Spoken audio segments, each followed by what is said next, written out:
We're very pleased today to present Ben Kravitz as our seminar speaker. Ben is a staff scientist at Pacific Northwest National Laboratory. After getting a master's degree in mathematics, Ben did his PhD work in atmospheric science at Rutgers with Alan Robach, where as a grad student, he was instrumental in proposing and guiding the Geoengineering Model Intercomparison project, GeoMIP, which is a collaboration between climate modeling centers throughout the world to better understand the expected climate effects of various geoengineering scenarios. And Ben continues to serve as the GeoMIP coordinator for that ongoing project.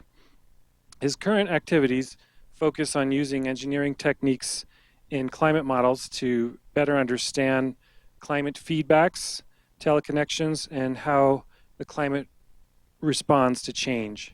He's received numerous awards and honors, including AGU's Top Reviewer and Top Author Awards, IUGG's Early Career Scientist Award, and PNNL's Outstanding Performance Award. His talk today is what we know about geoengineering from climate models and what we don't. Let's welcome Ben Kravitz. All right, thanks, Mike, for the very kind introduction. So I'm going to talk to you today about what we know about geoengineering from climate models and what we don't. I am not going to cover everything. That would be about 6 hours, and you probably don't want to sit here that long. But I'll tell you some of the things that my colleagues and I have been working on and some of the things we want to do. So first, most important slide, a few of my close collaborators and colleagues. The only person who isn't in this room is Phil Rash, who I'm sure many of you know. And all of the participants in GeoMIP, past, present, and future, a lot of this work wouldn't have been done without a massive community to help out with all of the running the models, doing the analysis, just everything. It's been really great working with everybody. So we should probably begin with what do I mean by geoengineering? And there are lots of things that people have proposed to deliberately cool the climate because global warming is a problem. Some people have thought we're not doing nearly enough about it, so maybe there's something we can do on purpose to offset some of the effects of climate change. A lot of the most talked about ones are aerosols in the stratosphere, with stratospheric sulfate aerosols mostly. People have also talked about seeding low clouds with salt particles, marine cloud brightening, which was an idea thought up by John Latham. And there are plenty of others here that I won't talk about, but there are new proposals coming through all the time, actually. So I'm not going to talk about whether geoengineering is a good or bad idea. I don't actually know the answer to that question, nor am I qualified to come up with an answer to that question. But I am going to talk about my motivation for why I'm working on this topic. So climate change is happening, and it's our fault. Bottom line, without that, there's no point in talking about geoengineering, really. And there are many possible responses to climate change: mitigation, adaptation, carbon dioxide removal, geoengineering as I'm talking about it here. If geoengineering is going to be on the table, we should probably understand it. And if we make conclusions about geoengineering, how do we know we're right? So what do we actually know? What can we actually know? I think these are really important questions to answer. So a lot of my work was started by this paper. So this is Robach et al. In 2008. This was the first GCM simulation of stratospheric sulfate aerosols. And what I've circled there is all that brown over India is a reduction in the monsoon precipitation from geoengineering. And there are various physical mechanisms as to why we might think this would be a robust result. A few billion people live in that circle. This sounds important to know a little bit more about. But this is just one model. So it would be nice to see what some of the other models say. So on the bottom are those same results. I've changed the units a little bit so they're comparable. This is a paper by Phil Rash in 2008. So on the top panel is CCSM4, and you can see in the circle, you get pretty different answers. Now, it's hard to say why, because the two models did different things. So CCSM4 did 2 teragrams of sulfur or 4 teragrams of SO2 per year. against a background of twice CO2. GISS model E down on the bottom did 2.5 teragrams of sulfur against a background of the SRES A1B scenario, so the former business as usual scenario. So they might have gotten different answers because they did different things. So we thought, okay, let's take this a step further. I got an email from the folks at the Hadley Center who said, we did an experiment fairly similar to what you guys did in GISS Model E. Let's compare the results. So we did. 5 teragrams of SO2 per year against a background of A1B. So these are both plots of precipitation averaged over a relatively stable period after somewhere in the simulation. And on top is HadGem2, and the bottom is GISS Model E. HadGem2 is a little noisier because that's just one simulation, whereas the bottom is an average of 3. But as you can see in the circled regions, we did the same experiment, and we still got different results. This is really disheartening because it's hard to say what we can learn from this sort of thing. We don't know what the robust response to geoengineering is across models. So we said, okay, enough is enough, let's do this the right way. And so we came up with the Geoengineering Model Intercomparison project. It started with a letter to every single climate modeling community we could think of saying, join up, this is a problem that we really need to understand. Let's standardize the experiments and do the same thing. We originally had 2 experiments. There are 7 authors on this paper. Getting 7 scientists to agree on 2 experiments is impossible. So we have 4. And 2 of them deal with solar reduction in very idealized ways. So in a climate model, this is easy. There's a solar constant, you turn it down. It's an approximation of stratospheric sulfate aerosols. In some cases, not a bad one. In some cases, not a good one. So it depends on what you're looking at. And then on the bottom, we actually looked at stratospheric sulfate aerosols. We've got a web page that I haven't updated in a year. I'm really sorry about that. I'll fix it. But, whoa.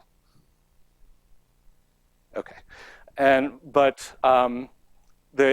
So this was published in 2011. We've had lots and lots of results. There have now been 3 stages, the original GeoMIP, the second one, and then GeoMIP 6, because we wanted to keep pace with CMIP 6, so there's no 3 through 5. We do know how to count, I promise. So I'm going to spend a lot of time talking about this because GeoMIP has really helped us understand what we can know from climate model simulations of geoengineering. This is not to say that GeoMIP is the only source of knowledge about climate model simulations of geoengineering. There are a lot of people doing really great work. I wasn't necessarily involved in them. I will show some of them, but not everything.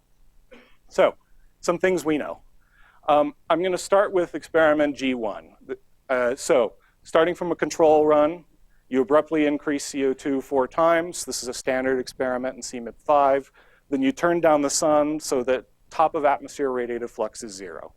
Totally impossible to do in the real world, highly idealized, but it can help us learn a lot, and it's, I can talk about this later with you, it's actually not, you can use this to understand more realistic ones like RCP 4.5, 8.5.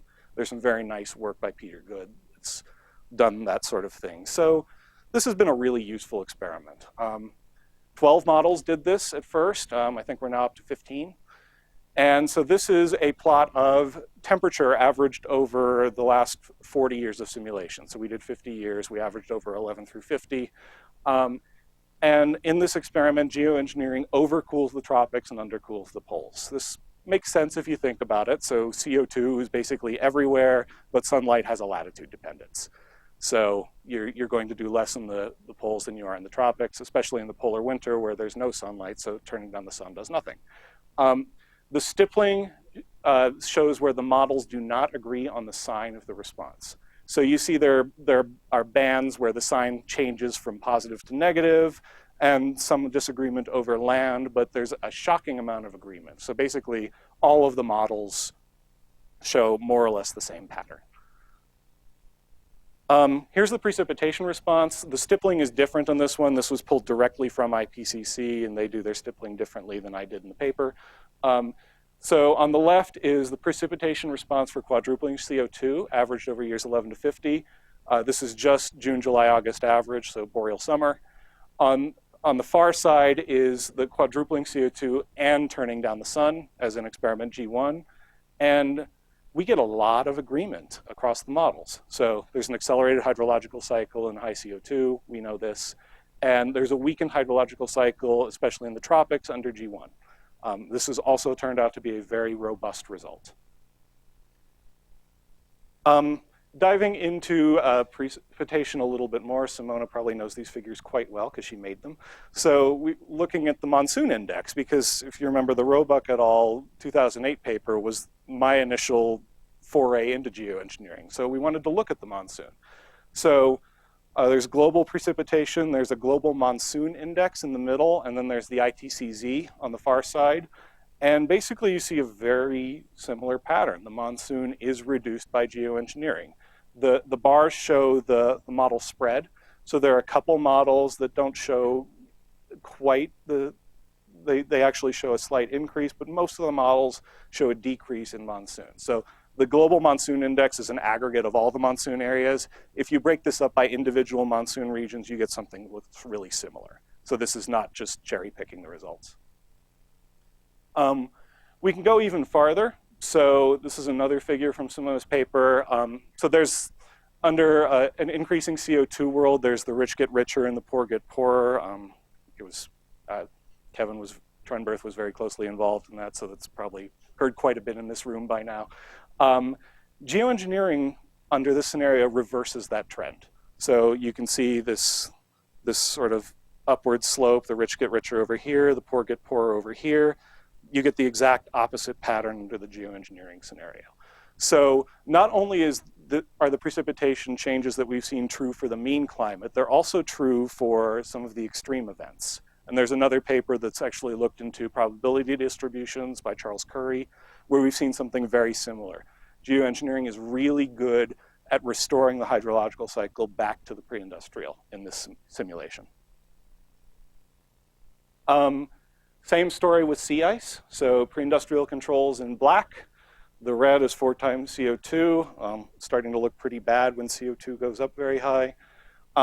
And then G1 is in blue there. That's the geoengineering experiment. It's not perfect, but geoengineering is pretty effective at restoring the sea ice cycle. So this is a sort of a common theme that we're seeing. And then, so here's a plot again from Simona's paper that I like showing. So each of the symbols is one of the 12 models. So up here is the 4 times CO2 minus the pre-industrial control, that's 1850. Over here is G1, that's the geoengineering simulation. So on the x-axis, you see there's precipitation change. On the y-axis, there's temperature change. And you can just average these and do a scatter plot against each other. So under the geoengineering simulation, you can balance temperature really well, but you tend to over-dry the climate. And that's a fairly robust result. What's important to take away from this figure is that these symbols here are a lot closer to the origin, meaning no change, than these symbols up here. So despite being imperfect, the geoengineered climate looks a lot like the control climate, a lot more like it than the high CO2 world. So I think that's an important point to make. It depends on what your baseline is for comparison. So I've talked a lot about turning down the sun. That's great. We can learn a whole lot about that.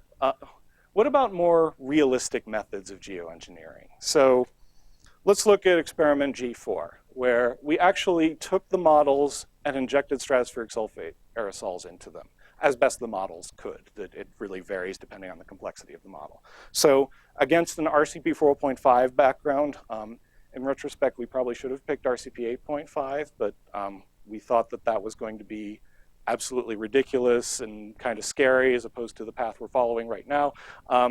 Hindsight's 2020. So against RCP 4.5, a constant rate of injection of SO2 into the lower stratosphere, the tropical lower stratosphere. And then we have this jump over here after 50 years, turn off geoengineering, just to see how quickly the climate rebounds. I'm not going to be talking a lot about that yet. Basically, you don't want to turn off geoengineering suddenly, especially if you're way into geoengineering and there's a lot of suppressed radiative forcing. The rate of change is pretty bad. But it's something that hadn't been looked at yet in a multi-model context. So first I want to talk about where the aerosols are going. So this is 3 models that did experiment G4. This is just a mixing ratio of sulfate aerosols. And you can see that the distribution of aerosols is fairly uniform spatially. There's a little bit going on at the pole in the Hadley Center. But these plots are really different, disturbingly different.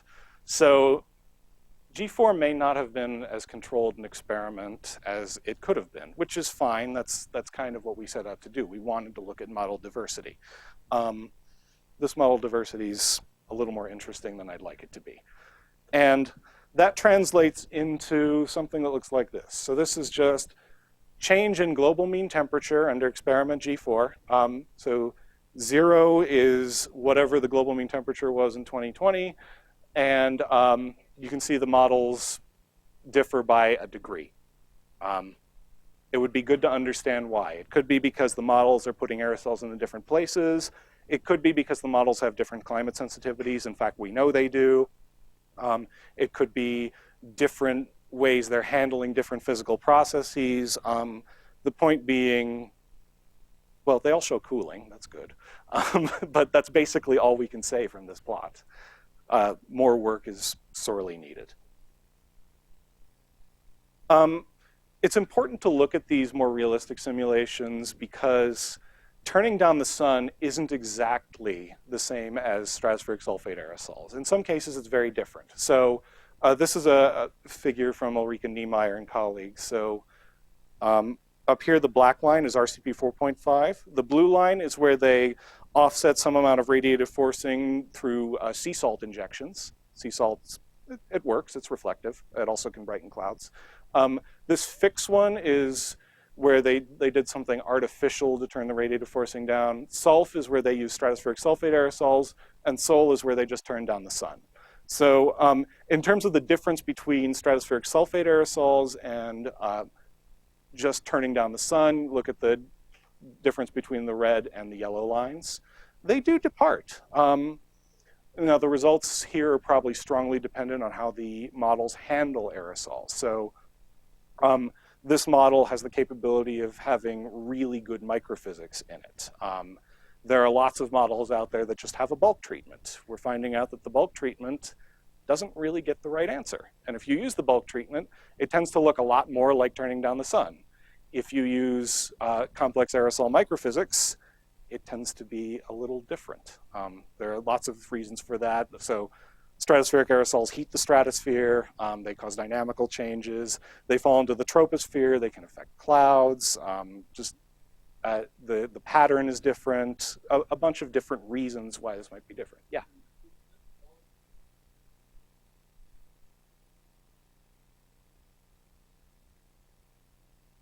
They're designed to follow experiment G3, so they achieve the same top of atmosphere net radiative flux. So not quite the same temperature. It's a little different. Yes?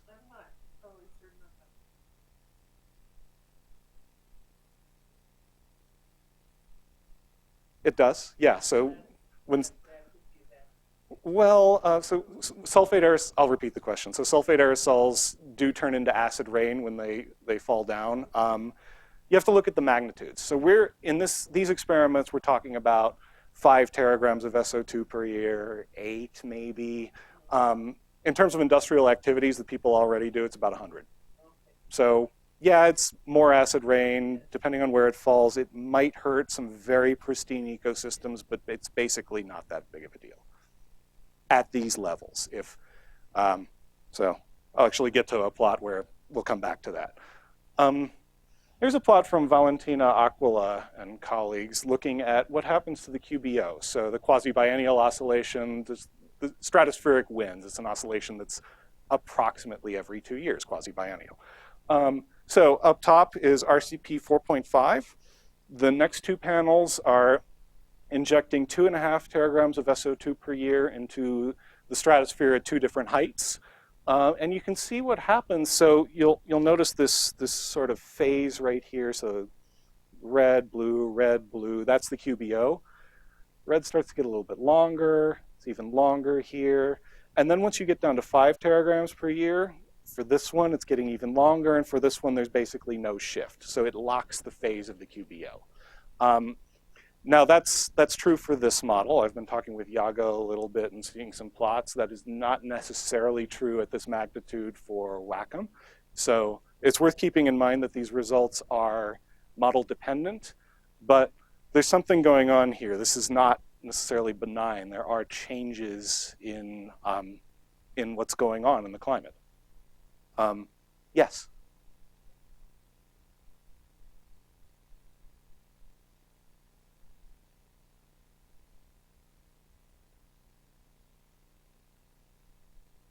So the question is the phase of the QBO locked, or could it just have shifted to one of those phases or the other?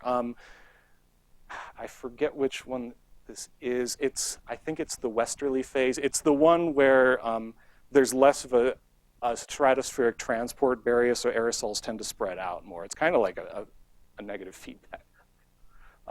So yeah, and it's actually hard to say on the bottom panel whether it's locked, like it could just be a 70-year period that they didn't run long enough. It's hard to say, but it's not behaving normally. So here's some results. This is the ACOM seminar, so I should show a little chemistry, huh? So on the top right there are ozone changes for 4 different models that participated in experiment G4.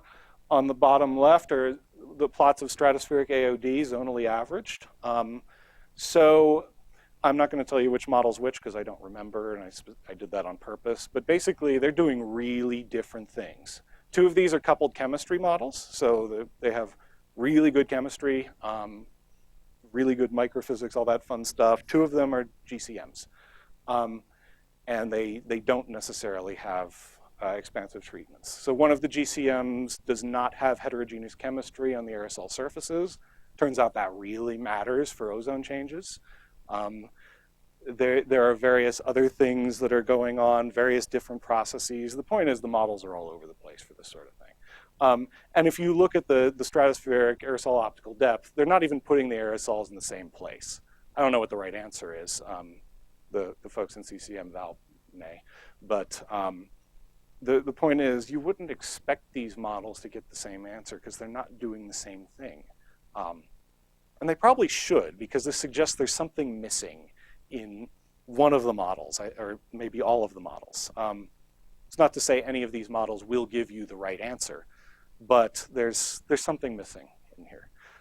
So if we're going to do a good job of simulating these sorts of experiments, we need to get transport right. We need to get chemistry right. We need to get the microphysics right. I've had many conversations with Ralph Kahn at Goddard saying we would learn a lot by just characterizing how well the models handle the base state of the atmosphere, even ignoring the perturbed state, just the base state. And that's, I think this is more evidence that that work needs to be done, not that that needed more evidence in the first place, but I'm happy to help provide it. So this is going back to the acid rain question. So there are diminishing returns. So if you're over here in small injection ranges, so up to, here's 10 megatons of sulfur per year, that's 20 megatons of SO2 per year, that's basically the upper limit of what people think Pinatubo put in the stratosphere. The response in terms of radiative forcing is fairly linear with the amount of injection. It starts to get a little sublinear. As you start to go out farther to the right, it's pretty clearly not linear. So you get diminishing returns. So if you're over in this region, acid rain's probably not a big deal. If you're over in this region injecting 40 teragrams of sulfur per year, first you have to wonder whether this is a viable strategy in the first place, but also the acid rain starts to really matter. A lot of things start to really matter. I don't really know what that kind of sulfur would do. They do. There's actually an updated figure going even farther out. I forget how far they actually went out, but it's much farther. And yeah. what the actual industrial output is thought to be and what volcanic activity is thought to be on an sort of an average basis? Yeah, so in terms of industrial activity, it's about 100 teragrams of sulfur. So the farthest on this figure is 40% of that. Volcanoes really vary, so Pinatubo put in About 5, I'd say. 5 to 10. The people are starting to converge more toward 5. In terms of smaller volcanoes, Mike, maybe you should answer that one. Well, Pinatubo, yeah, was the largest of the 20th century and a kind of an outlier. So in recent years, there have been a number of eruptions that are less than a teragram generally. So a bit more. Yeah. So diminishing returns. So there may eventually be practical limits to what can be achieved by stratospheric aerosol geoengineering. Now, of course, don't look at this figure and just say, oh my God, stratospheric aerosol geoengineering won't work. I really hope that's not the only thing that's done if people decide it's going to be done. But this may start to suggest that it can't be the only thing that would be done. I don't know. That's an open question. Some more things that we don't know in case you weren't depressed enough about the state of knowledge here. So this is a plot from, so on the left is abrupt 4 times CO2. I'm sorry about the weird lines that are showing up there. On the right is G1, so I'm plotting the Bowen ratio here. And it's actually a ratio of ratios, and it starts to get really complicated, so I just gave you a cheat sheet down here. Generally speaking, if the land values are greater than 1, it's getting drier. If the land values are less than 1, it's getting wetter. And what you can see is the land values in both 4 times CO2 and G1 are getting drier in these simulations. And this is an average across multiple models, so multiple models are showing this. And we actually looked into this in a little more detail, and we suspect it's the CO2 physiological effect. So basically, plants are really important. The land surface is really important. As you increase CO2, plants close their stomata because they don't have to work as hard, and that reduces evapotranspiration. So effectively, sensible heat has more to do. And so now I'm going to show you a couple of interesting things about that. So first, let me show you net primary productivity. So this is experiment G2. Instead of an abrupt change, it's a gradual change. So against 1% CO2, we offset by increasing amounts by just turning down the sun.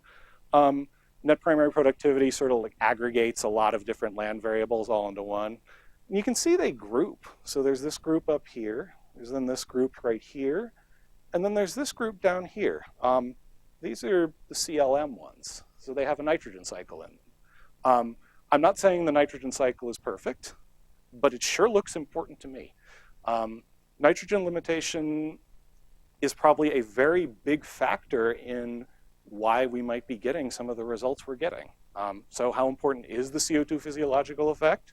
Well, that depends on what the models are doing. Yeah? No, this is terrestrial. So we've got a carbon cycle guy who's looking at ocean productivity, but we haven't gotten there yet. So breaking this up even more, this is the vegetation response. So the total bar height, so there you see the 3 different experiments here, abrupt 4 times CO2, G1, and the pre-industrial control. Total bar height is gross primary productivity. The gray is the respiration, and the net, which is the colored part, is net primary productivity. So the models are really different, as you can see. Actually, the GISS model, which was so different that they calculated the mean with and without it. So there's some missing process going on in there that the other ones tend to have. What you can see is the bar height is fairly similar for both abrupt 4 times CO2 and G1. That suggests CO2 is doing something pretty important here. So you're basically seeing the CO2 physiological effect because it's what they both have in common. G1's a little different because it also has reduced sunlight, but it has reduced heat stress, and so there's a very complicated balance trying to figure those out. And again, you can kind of pick out the ones that use CLM. In some cases, they're a little bit different. That's not to say they're wrong. That's not to say the other models are wrong, just different. I don't think we know enough to be able to say what the model should or should not be doing. But now that I've talked a lot about uncertainties that we have, I want to point out that not all uncertainties are additive. So I've heard a lot of people say, well, we already don't understand the climate response to CO2, and you want to throw geoengineering on top of that. Are you crazy? Because we're really not going to understand anything then. Well, the thing about that is, take a look at this left column. So this is 4 times CO2. On the top is temperature, zonally averaged. So you can see the polar amplification over here ranges from 6 to 20 degrees over this period. It's a lot. You can see precipitation over here. And then over here is experiment G1. So not only are the results closer to 0, but the spread across all of the models is a lot tighter. So what's going on is basically you're suppressing temperature-related feedbacks. So temperature-related feedbacks are they're not the entire reason for model spread, but they play a big part in it. And if you don't have temperature change, like under G1, those feedbacks aren't as strong. So that's basically what we're seeing here. And just to show you a map. So this is a map of normalized model spread. Again, sorry about the lines that are coming up in here. I need to fix that. So red means the models are really far apart. White means the models are really close together. So on the top is the 4 times CO2. You see a lot of red. This is normalized by standard deviation, which is why the tropics are showing up, because the tropics don't vary much, which is why they have a low standard deviation. So any spread is going to look magnified there. And on the bottom is the geoengineering run. So you can see a lot of the models are doing a lot of the same things in terms of temperature. This is also true for precipitation, which I didn't plot, but we were actually kind of surprised when we first saw this. So this is clear evidence that not all uncertainties are additive. Some of them appear to be canceling each other. So now I want to talk a little bit about, now that there are all these things that we don't know, what do you do about it? So there are basically a few different things you can do with uncertainty. You can reduce it through gaining greater knowledge or doing something different that has less uncertainty. You can manage it, or you can live with it. I'm not going to say which one should or should not be done, but this starts to get into the idea of choices. So let's go back to this figure for a little bit. I've shown you a lot of results either from these symbols or from these symbols, so the high CO2 world or G1. But there is not necessarily any reason why you would want to offset all CO2 warming with geoengineering. So why turn the sun all the way down? Why not stop here? And instead of offsetting all the warming and over drying, maybe you don't over dry and you live with a little bit of warming. Or maybe here you split the difference, maybe here. The point being, if you vary the amount of geoengineering, you have a little bit more say in the sorts of climate effects that you see. There are many possible climates that could result from geoengineering, depending on the amount of geoengineering. This is just turning down the sun. So these are some simulations that I did in CESM, and here's some examples of what it might look like. So here's this top one here, turn down the sun to offset global mean temperature change. That's effectively G1. This one here, turn down the sun a little bit less, so you don't overcool the tropics, and maybe you live with a little more high latitude warming, although there's a lot of natural variability in here as well. Or maybe turn down the sun more so as not to overcool the poles. So it is not just saying that geoengineering overcools the tropics and undercools the poles is a misnomer, because that's dependent on one specific realization of geoengineering. There could be many others. So let's look at spatial patterns a little bit. So this is a paper by Jim Haywood and colleagues. They're at the UK Met Office, where they said, what if you just inject sulfate aerosols into one hemisphere or the other hemisphere? And they didn't really, the aerosols generally stayed in one hemisphere or the other. There was a little bit of cross-equatorial transport, but nothing to speak of very loudly.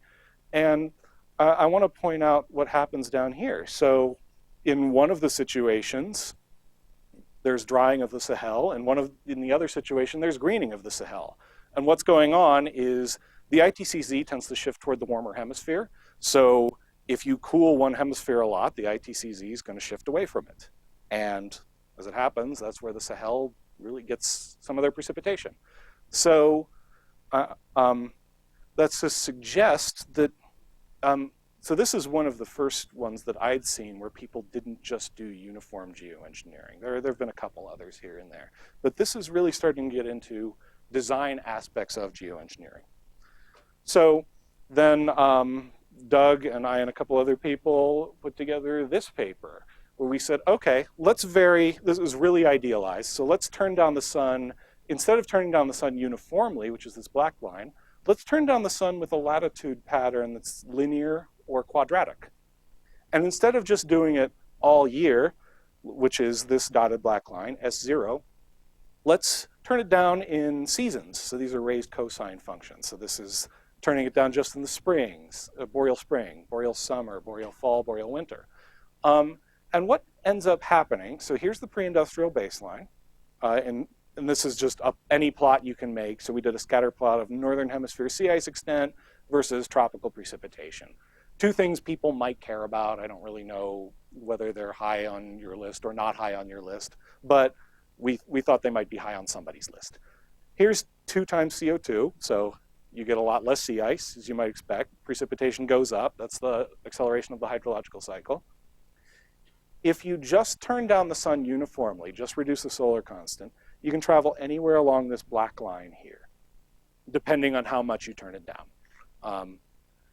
If you start to vary the latitudinal pattern of solar reduction or the seasonal pattern of solar reduction, you can travel anywhere within this shaded region, just by various linear combinations of the different degrees of freedom. That's what these are. These are different degrees of freedom. Now, that's useful in that there's more you can do than just turn down the sun. Even there's more you can do than just magnitude. It's not so good if where you want to be is out here in the white area, but it suggests there's actually more you can do. There are potentially more things that you can change. So the question is then, how do you meet really complex goals? Because there's a lot of uncertainty in the climate. So CO2 does something to the climate. There's natural variability on top of that. If you want to offset that, how do you meet those particular goals? And you use feedback. So this is, we had a really fun conversation yesterday that took 2.5 hours of math explaining feedback to some of the people in this room. I'm going to go really simple, and I'm just going to talk about, so I'm staying in a hotel, and I'm going to talk about the shower in the hotel. And I stole this from Doug, so he uses this in his lectures. So when I checked into my hotel and I wanted to take a shower, I had no idea where to set the knob. It's not my shower. I've never stayed in that, well, I have stayed in that hotel room, and every room's different. Every room is really different. One time it was backwards. That was really fun to figure out. But what you do is you turn it on to approximately where you think it should go, and then you stick your hand under the faucet to see how well you did. Too cold. Turn it up. Still too cold. Turn it up a little bit more. Okay, that's slightly too warm. Turn it down. Stick your hand under the faucet. Good. You're done. That's feedback. That's a feedback loop. So you observe how it is, then you adjust the knob, and then you test it. You let the knob do its thing, and then you observe again, adjust, test, observe, adjust, test, until you get where you want to be. This is a continuous process. It's worth pointing out that if you know the system perfectly, you don't need feedback. So when I'm at home, I know exactly where to set my shower, and I just do it. I don't need to adjust it at home, unless my fiance has been in there before and depleted all the water, but that's another story entirely. So that's something that we did in the climate model. We said, okay, here's RCP 4.5. This is surface air temperature change in RCP 4.5. And let's say our goal is here, this black dotted line. So what we wanted to do is meet that goal. And then we did this 2 ways. So the blue line is what I'm calling the predictive way, where we said, okay, we've run this model a lot. We really understand it. We know that this much CO2 increase or this much temperature change is worth this much solar reduction. So we basically made up a list, 80-year list of how much solar reduction I should use, plugged it into the climate model, clicked go, didn't touch it. This red one is that feedback way where we said, okay, every year we're going to stop the model, we're going to see how far we are from our goal, we're going to adjust the solar constant. Run the model again for a year, adjust, run the model again for a year, adjust. Well, so there's natural variability in this climate model. So even if you know the model really, really well, that doesn't necessarily mean you're going to do a good job. And the blue line is very good evidence of that. So up here, really bad job. It starts to get a little bit better down here, then it starts to depart again. If you use feedback, you get it right. It bounces around a little bit, but you're a lot closer than if you just sort of predicted ahead of time.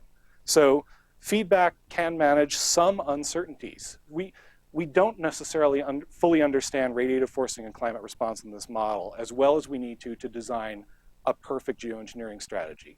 So you have to use something to manage that uncertainty. And that's what feedback is for. There's a big difference between scientific uncertainty and human uncertainty. So when we're talking about the climate, for example, in our climate model, we got to make decisions every year, which is what we thought we wanted to do. What if decisions are made every 2 years or on an IPCC report timescale every 5 to 7 years?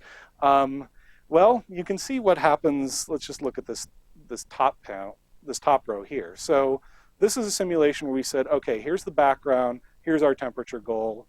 This is adjusting every year. This is adjusting every 2 years. You can see it starts to bounce a little bit more. Time delay is a really bad thing.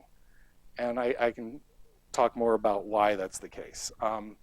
Every 5 years, time delay starts to get really bad. And eventually you have the potential to drive the system unstable, which is not what you want to do when you're talking about the climate. So this is not a panacea. It requires, a lot of forethought, a lot of care. But it's also not just limited to global mean temperature. So I was talking about design parameters. What if we were to take these 3 patterns that I showed you previously, so uniform solar reduction, linear with latitude solar reduction, quadratic with solar reduction, wrap a feedback loop around each one of them and use them to control 3 different things in the climate. So this one up here, uniform solar reduction, it's really good at controlling global mean temperature. But as you saw, there are residual temperature changes. So there are different land masses in the northern and southern hemisphere, for example. So the northern hemisphere will cool differently than the southern hemisphere. So you have an interhemispheric temperature gradient change. Also, because there's turning down the sun at high latitudes doesn't do as much, you have an equator to pole temperature problem. So maybe you would want to adjust this one so you can correct for that sort of thing. And so that's what we did. And I'm going to sort of interpret this for you. So this is effectively global mean temperature change. This is the interhemispheric temperature gradient. This is the equator to pole temperature gradient. So if you're only controlling for one thing, global mean temperature, what's the black line, you can only do pretty well at one thing. So you see a lot of departures here, see a lot of departures here. The blue line, you control for 2 things. So it does really well here, blue line does really well here, doesn't do very well here. If you're controlling for all 3 of those, so global mean temperature change, interhemispheric temperature gradient, and equator to pole temperature gradient, then this feedback stuff works really well. So you get all of them very near 0. These are showing what we had to do to the solar constant in order to meet the goals. You can see there are actually 2 time constants in here that are relevant. So one of these is a land adjustment. You can go through and pick out stuff like that. That's actually the subject of a very long paper, which I'm not going to get into in details. But the point is, even multi-objective feedback can work if you design it carefully and if your system is sufficiently well behaved. I'm talking about the climate, so I know that's a huge caveat. There are residual temperature effects. So here's 1% CO2 minus pre-industrial control. This is an average over 10 years, pretty near a doubling of CO2. This is if you just care about global mean temperature. You get these residuals, so overcooling in the tropics, undercooling at the poles. This one is if you care about global mean temperature and the interhemispheric temperature gradient. And, and what you can see here is basically it looks pretty similar to this one, but the poles now look sort of more like each other. You'd have to actually do the math to figure out what, to see it in more detail. Over here, we cared about global mean temperature change, interhemispheric temperature change, and the equator to pole temperature gradient, so modifying all three of those degrees of freedom. And, well, we do a pretty good job at controlling all of those. We still get some residuals.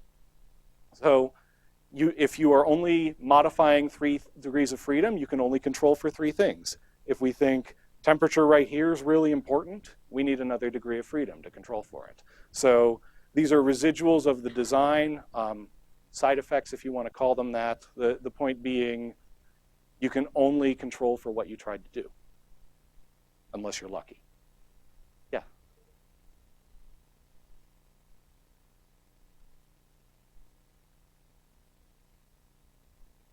This is one ensemble member. Yeah, so she asked about the number of ensemble members and effectively whether this is repeatable or significant. No, so this is a 10-year average of one ensemble member. So you might get a different, you'll qualitatively get a similar answer because we understand the physics behind what's going on, but this blob might be in a different place if you did it in a different simulation. So it's hard to assign value to individual regional patterns. The point that I wanted to make with this figure is there are residuals because we didn't control for everything. So I'm going to wrap up here. There's a lot we know. There's a lot we don't know. We have a lot of work to do if we're actually going to understand this problem. I think this is a really important point to make. If someone were to try geoengineering in the real world, it would probably look totally different from how we represented it in our models. We did certain things in certain models. We hope our models are good approximations of the real world. Hope is a very important word there. Not all uncertainties are additive, though. So just because the effects of climate change are uncertain does not necessarily mean the effects of geoengineering are as uncertain. We might understand some of the aspects of geoengineering better than we understand climate change. Feedback is important for managing some uncertainties. Doesn't work for everything, but I have evidence that it works for some things. And I really think that we need to understand what geoengineering can do and what it can't do. So that's all I've got, and I'm happy to take questions.